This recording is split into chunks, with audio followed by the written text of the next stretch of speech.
Hi everyone, एक बार फिर से आप सभी का स्वागत करते हैं आपके अपने इस चैनल पर। और आज की इस वीडियो में हम डिस्कस करने वाले हैं अम्ल और क्षार के रासायनिक गुणों के बारे में।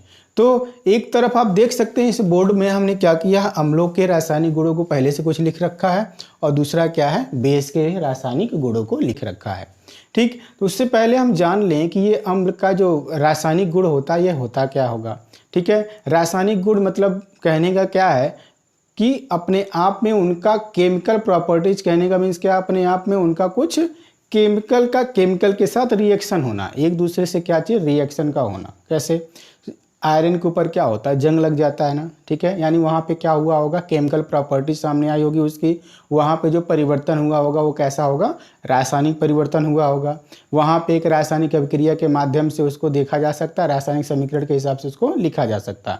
यानी केमिकल परिवर्तन या रासायनिक परिवर्तन जहाँ कहीं भी होगा वहाँ पे वो क्या है, उसका एक प्रकार का वो रासायनिक गुण भी कहा जा सकता है। ठीक, ऐसे हमको अम्लों के भी बारे में जानना है और ऐसे ही क्षार के भी बारे में जानना है, यानी अम्ल और क्षार के रासायनिक गुणों को जानना है। ठीक है, चलिए देखते हैं अम्ल के रासायनिक गुणों के बारे में।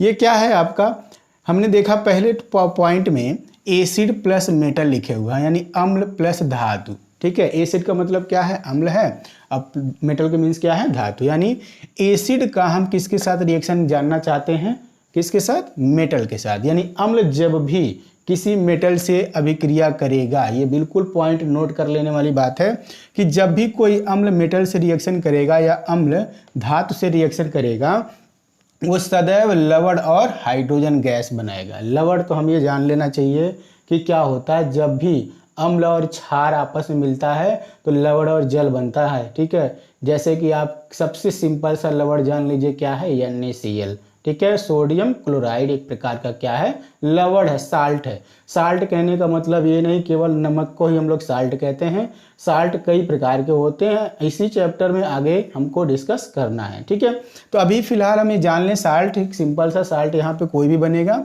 एसिड और मेटल जब भी रिएक्शन करता है तो कोई एक साल्ट प्लस हाइड्रोजन गैस वहाँ से रिलीज होगा।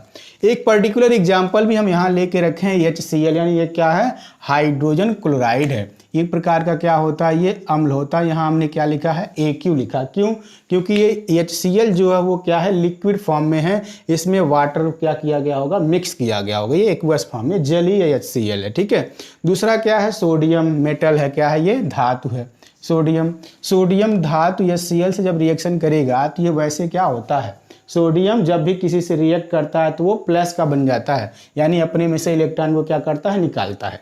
तो Na आ जाएगा किसके साथ, Cl के साथ, तो बनाएगा क्या चीज़, NaCl। ठीक, और यह जब Na और Cl आपस में जुड़ गया तो हाइड्रोजन अकेले क्या करेगा, वो चला जाएगा साइड में, यानी आप क्या करेंगे, यहाँ पे H2 के फॉर्म में लिखेंगे। एक खास बात बता दें आपको, रिएक्शन में हम हाइड्रोजन का नाम लिए हैं, लेकिन हाइड्रोजन को केवल H लिख देना ये उचित नहीं होता। हाइड्रोजन जब भी पाया जाता है वो H2 के फॉर्म में पाया जाता है इन्वायरमेंट में। ठीक है, तो इसीलिए हम इसको किस फॉर्म में लिखे हुए हैं, H2 के फॉर्म में लिखे हुए हैं। ये एरो ऊपर की तरफ लगा दिया, इसका मतलब क्या हुआ, यहाँ पे ये गैसियस फॉर्म में है और ये क्या हो रहा होगा, ऊपर की तरफ उड़ के निकल गया। अब ये जलीय मात्रा में तो ये भी क्या होगा, NaCl भी उसमें क्या हुआ, बना होगा, जलीय फॉर्म में ही होगा, ये भी क्या होगा, उसमें घुला होगा, AQ के फॉर्म में, इसको भी हमने दर्शा दिया। ठीक है, यानी एक प्रकार का हमने एग्जाम्पल लिया कि अम्ल किसी सोडियम, यहाँ धातु है, अम्ल यानी HCl सोडियम धातु से रिएक्शन अगर करता है तो क्या बनाता है, एक लवण बनाता है जिसका नाम क्या है, यहाँ पर सोडियम क्लोराइड, और क्या बनाता है, हाइड्रोजन गैस। अभी देखिए ये बैलेंस नहीं होगा, 2 बार हाइड्रोजन यहाँ है, एक ही बार हाइड्रोजन है, तो हम क्या करें, यहाँ पर 2 से मल्टीप्लाई कर दें, 2 हाइड्रोजन हो गया, 2 क्लोरीन हो गया। चलिए क्लोरीन यहाँ अकेला है तो एक क्लोरीन, 2 क्लोरीन से मल्टीप्लाई हो गया 2 से, तो क्लोरीन 2 हो गया। सोडियम अब कितना हो जाता है, 2 बार, तो सोडियम के लिए भी हम क्या करेंगे, 2 से मल्टीप्लाई कर देंगे। ठीक है, तब जाकर के रिएक्शन क्या होगा, पूर्ण रूप से कंप्लीट होगा। ठीक है, यानी हम अभी जो डिस्कस कर रहे हैं यहाँ पर अम्लों के रासायनिक गुण के बारे में, तो पहला पॉइंट हम ये जान गए कि कोई अम्ल है HCl, किसी धातु सोडियम धातु से रिएक्शन करके वो क्या करेगा, हमेशा एक लवण सोडियम क्लोराइड और हाइड्रोजन गैस यहाँ से मुक्त करेगा। ठीक है, पहला पॉइंट कंप्लीट।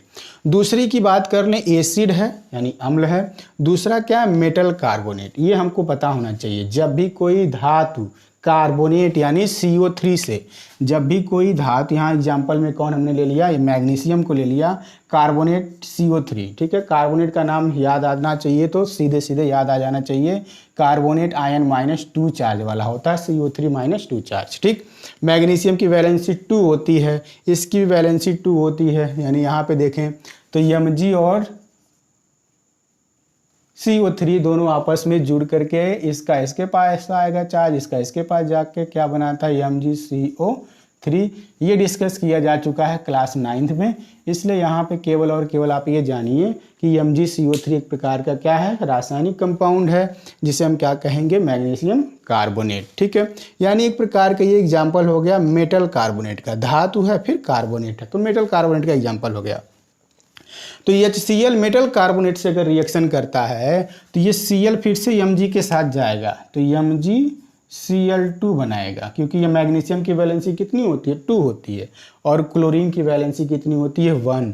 तो Cl का आ जाएगा Mg के पास वैलेंसी और Mg का चला जाएगा Cl के पास, तो MgCl2 बनाएगा।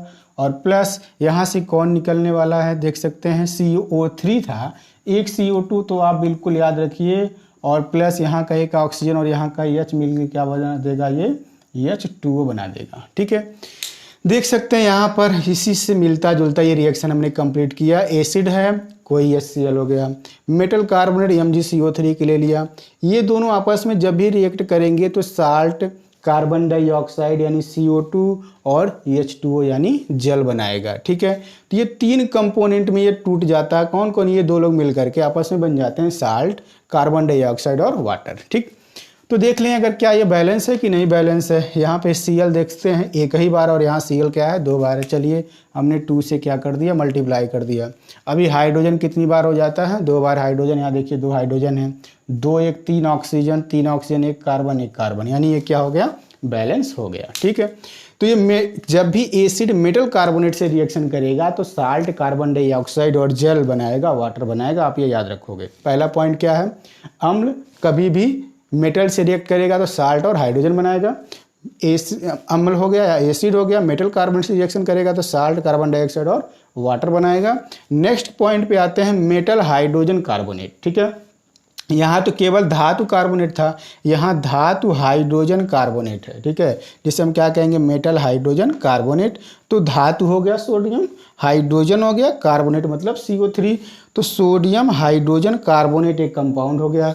ये सोडियम हाइड्रोजन कार्बोनेट जब भी एसिड HCl से रिएक्शन करता है तो साल्ट बनाएगा कोई, तो यहाँ साल्ट कौन बनेगा, NaCl साल्ट बनेगा। चलिए बना देते हैं, NaCl हो गया साल्ट। फिर जानते हैं CO2 बनेगा, तो CO2 बना दिए और H2O कंप्लीट हो जाता है। एक बार फिर से इसको चेक कर लें ये बैलेंस है कि नहीं। Na एक बार है, एक ही बार चाहिए, Cl एक बार है, Cl एक बार है, CO3 से CO2 निकल गया, ठीक है। एक ऑक्सीजन यहाँ छूट जाता, वो ऑक्सीजन H के साथ मिक्स होकर क्या बनाता है, H2O, यानी ये पहले से बैलेंस रिएक्शन है, ठीक है। तो आपको ये याद रख लेना है कि एसिड मेटल हाइड्रोजन कार्बोनेट से रिएक्शन करेगा तो साल्ट, कार्बन डाइऑक्साइड और H2O, या फिर एसिड मेटल कार्बोनेट से रिएक्शन करेगा साल्ट, CO2 और H2O बनाएगा, ठीक है। आगे बढ़ते हैं नेक्स्ट पॉइंट पे, इस क्वेश्चन 4 पर, ठीक। एसिड प्लस बेस ये न्यूट्रलाइजेशन रिएक्शन में से एक है, ठीक है। न्यूट्रलाइजेशन रिएक्शन कहने का मतलब क्या है, जब भी एसिड और बेस आपस में मिक्स होता है, रिएक्शन करता है, तो साल्ट और वाटर बनाता है, ठीक है। ये बिल्कुल कॉमन सा बात है, ये न्यूट्रलाइजेशन रिएक्शन या फिर उदासीनीकरण अभिक्रिया के नाम से प्रचलित है। तो एक एग्जाम्पल हमने ले लिया एसिड का HCl, बेस का ले लिया NaOH, तो ये मिक्स होकर के यानी आपस में रिएक्शन करके क्या बनाएगा, NaCl प्लस वाटर क्या होता है, H2O होता है, ठीक है। बहुत सिंपल से रिएक्शन, Na चला गया Cl के साथ, ठीक है, OH आ गया H के साथ, H2O, OH और H2O H मिल के क्या बनाता है, H2O बनाता ही है। तो ये 4 केमिकल प्रॉपर्टीज आपके सामने हैं, किसके, एसिड के, ठीक। तो बिल्कुल इसको आप क्या करेंगे, जिस फॉर्मेट में ये है बिल्कुल वैसे ही लर्न करके बिल्कुल तैयार रखेंगे। नेक्स्ट आते हैं बेस के पास, क्षार के पास। क्षार के केमिकल प्रॉपर्टीज ज़्यादा नहीं होते, बस ये 3 ही हैं यहाँ पर, ठीक है।